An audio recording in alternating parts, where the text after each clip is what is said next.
Hello everybody, you join me on a beautiful day. Look at it, it's amazing. Rain's coming soon, so I just want to get out, go for a little ride, and I have a subject to talk about, so I thought, you know, let's just do a little local ride in the more scenic areas, because it's going to be a little bit complicated, but hopefully not too bad. So recently I reviewed the Zero FXS Supermoto, the 11 kilowatt CBT legal version, and I learned a lot about electric bikes and also the general opinion of electric bikes from people. There is a bit of a wall of ignorance against them. There is definitely some bias going on that people just don't like them, and I can understand where that comes from. As I said, I'm just open-minded. I'm not looking at it as an environmental solution. I'm just looking at them as another line of motorcycles, something a bit different for me to get out on and have a bit of fun, basically. I get to ride a lot of different bikes, and I don't very often get to try something completely new like that, like going to an electric.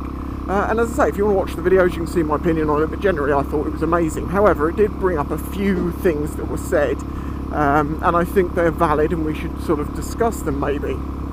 I was accused by many of not riding a CBT Legal FXS. They said, you know, that this is not CBT legal, this cannot be CBT legal, blah blah blah blah, because they searched Zero FXS, not Zero FXS 11 kilowatt, because the 11 kilowatt is the CBT legal version. Now, how is it that CBT legal electric can do 0 to 60 in 4 seconds? I managed to get 5 on it with less than 70% charge, so it didn't have the full power, so I do believe the 4 seconds. Ready, set, go.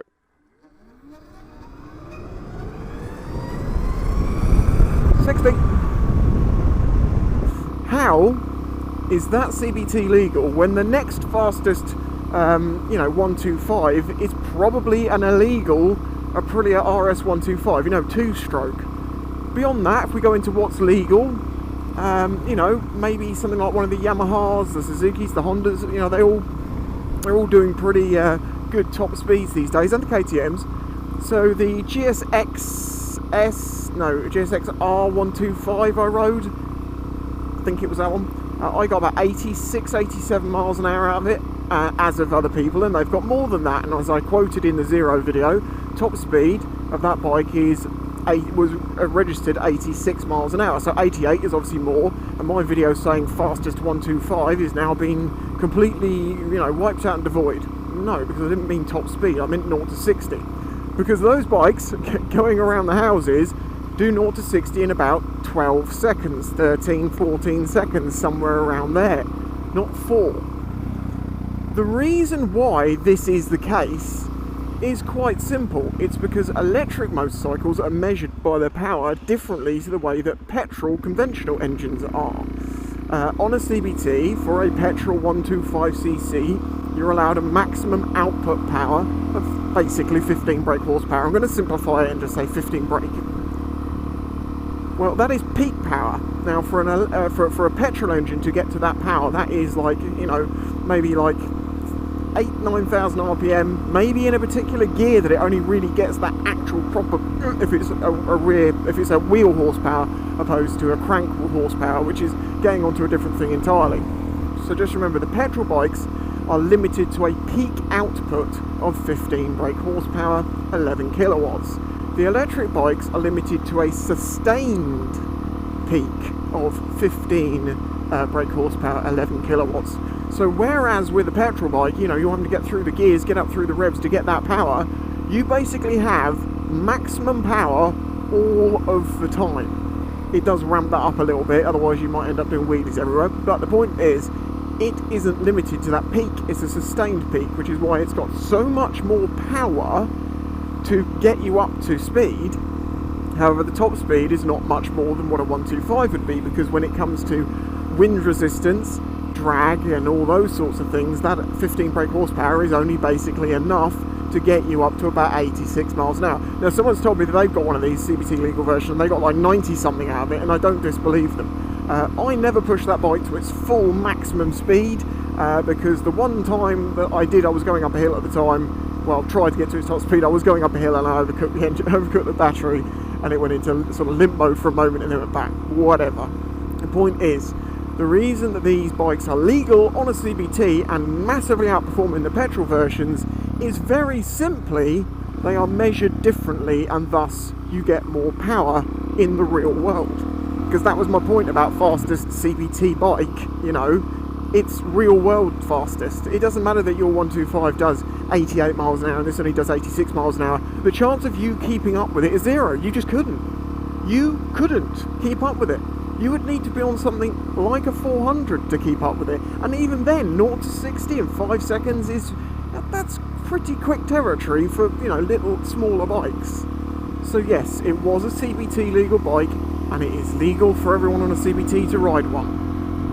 I couldn't believe the amount of people telling me that it wasn't. You're wrong. I'm like, okay, so the company who've lent me the bike, and then, you know, we discussed the CBT legal version, who then give me the bike, are going to be lying to everyone in the country, or I'm going to get this wrong?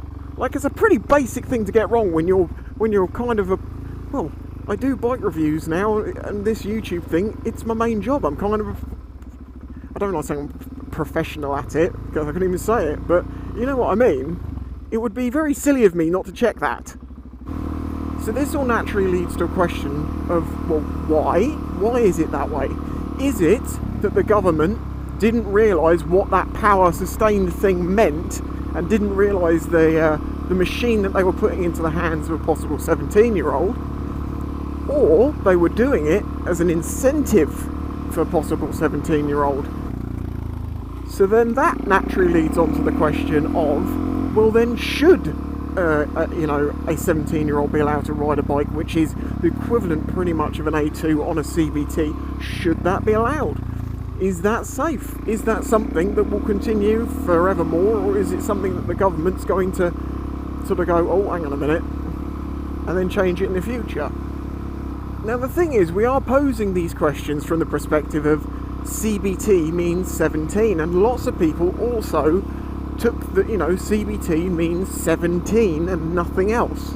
That's not the case. CBT just needs new rider, and as I recently talked about, but actually it was quite a while ago now, the UK, because I'm talking about the UK here, bike industry, it isn't 17-year-olds getting bikes.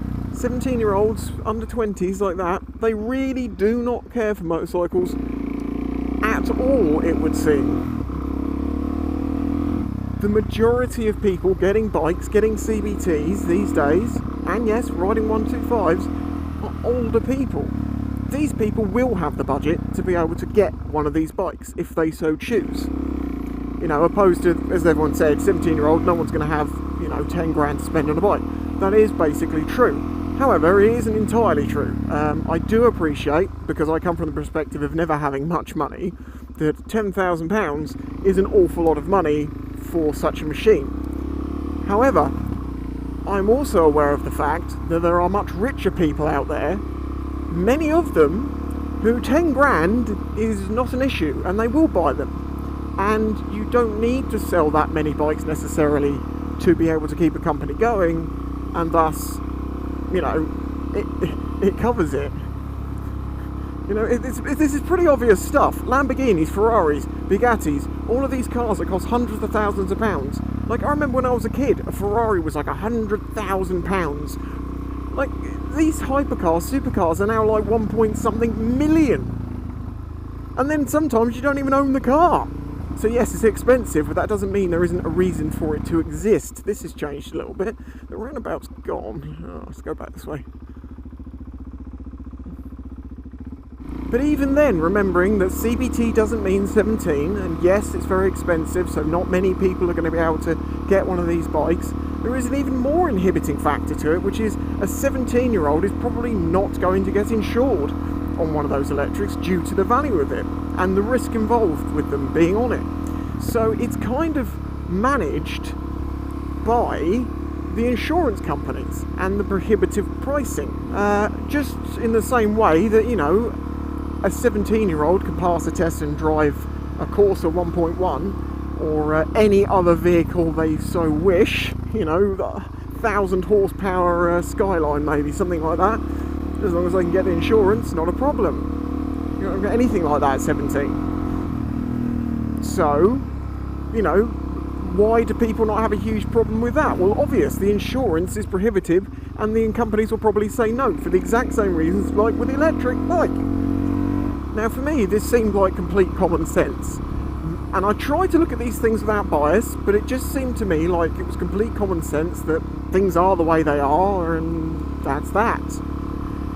But a lot of people seem to have a big problem with electric still, which is fine, and I'm not about to try and change people's opinions on that. I'm just trying to put this across in a way that, you know, it's like, well, this is my logic on it, and I think this makes sense. If you don't think it makes sense, well, that's fine, but at least if you've listened to me, this is my perspective on it, why my opinion is the way that it is. Not that my opinion matters, you know, but I try and base my opinion more in fact and truths, because in that way, hopefully, it's more universally true and useful to everyone. Maybe not. Now, I've been planning on making this video for a long while, ever since really that I learned about how electric bikes' power output and allowances were measured. But I wanted to try one first, and you know, that's what I've now done, and now I've given my opinion on it. Do I think 17-year-olds should ride something that fast? It's probably not advisable.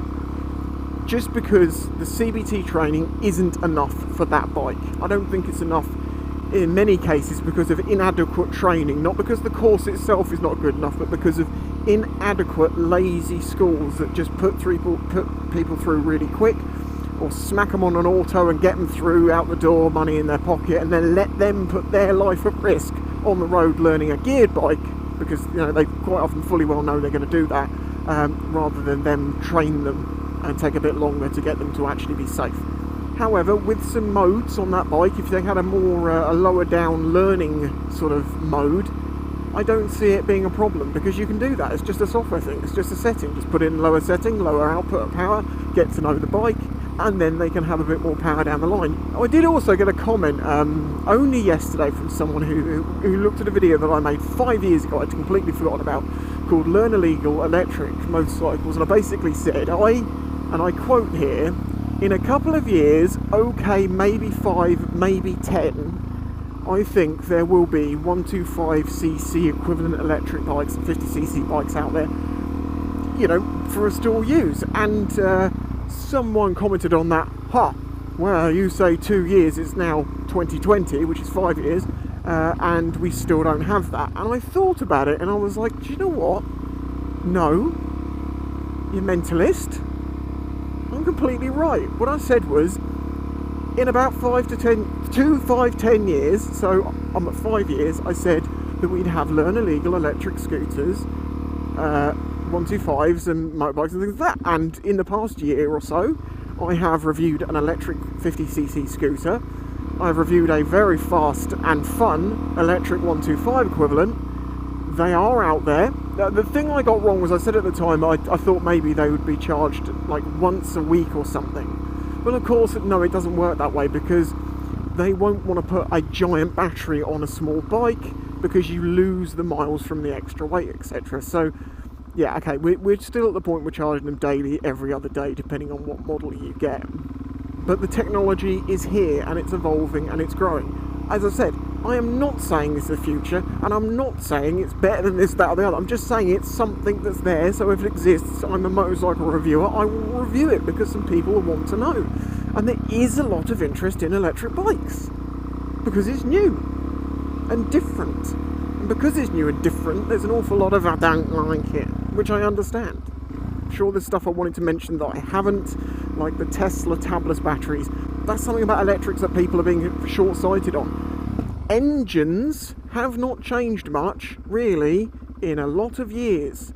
Every few years we have monumental changes in electronics and in battery technology, which then results in better electric vehicles and motorcycles. And Tesla's now come up with these tabless batteries, which are, to my understanding, faster and cheaper to produce. They hold more power, and they're smaller, so you can get more range in a smaller combined space. Knowing how explosive an 18650 is, that does concern me, but equally, I don't worry about it. I know a lot of people don't understand why it's got so much more power, and yet it's CBT legal. I get that, it's because it's measured differently, but rather than just Googling it and looking into it, they just spout off in the comments and tell me I'm wrong, and then I reply and say no, and then they go, no, you're wrong, and then I'm like, well, just look at this, and then they're like, yeah, but, and you're like, yeah, but this, and then they're like, yeah, but you explain this, and you're like, sustained power, not maximum peak, and they're like, well, they didn't reply. As I say, I'm interested in electric bikes as a new technology. I will try and look into the environmental side a bit more, but it is so complicated. I could find evidence to prove that they were terrible for the environment, and I could find evidence to prove they're the solution for the environment. I personally have some concerns about infrastructure in the future. If you imagine the amount of electricity power use, the sort of kilowatt power there is in petrol being used every day, replacing that with stations and then the infrastructure on the roads to allow people to charge these things at home, etc. I do see us having problems with that. One other last thing, sorry, I know I'm going on now, but might as well, was some people said to me, I don't know where you got this petrol's running out in 2040, 2035 from. I didn't say that. What I said was that we're not going to have petrol engines anymore after that point because they are getting outlawed by the European Union, or by everyone, basically. UK's done it as well. No more internal combustion engines, standard ones, in vans, trucks and cars after 2035, I think it is, rather than 2040. As it turns out, motorcycles actually aren't included on that at this point in time. But obviously, they're probably better for it anyway, so I think that will get moved on to motorcycles pretty quickly. This doesn't mean that in 2040 your car is now illegal to use and we can't get petrol anymore. It just means no more combustion engines, conventional. You can have hybrids, so you've got a small engine, a small petrol engine, and some other sort of engine, whether that be a hydrogen or electric or whatever. That is the case. That is why I said that. I was not saying that petrol itself was going to run out in 20 years' time.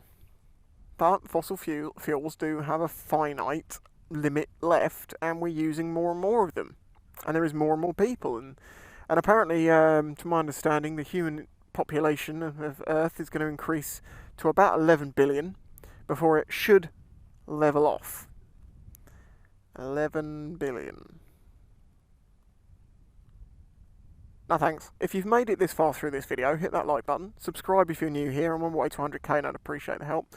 And if you'd also like to really help this channel out, consider joining my Patreon. As I say, I'm a full-time YouTuber, this is what I do, and it's only possible to support the audience for as little as about $1 a month, and you get lots of benefits for that. So check out the link in the description to my Patreon. If you've got anything you'd like to add in the comments, please do. I love a discussion. I love to learn where I'm wrong, where it's done in a, it's like this, in a friendly way, not a, you got this wrong and now I want to wipe you off the face of the earth. You know what I mean? It's so extreme when people discuss things. It's like people think you can never be wrong about something or never have your opinions changed. I don't get it. Very strange. Catch you next time.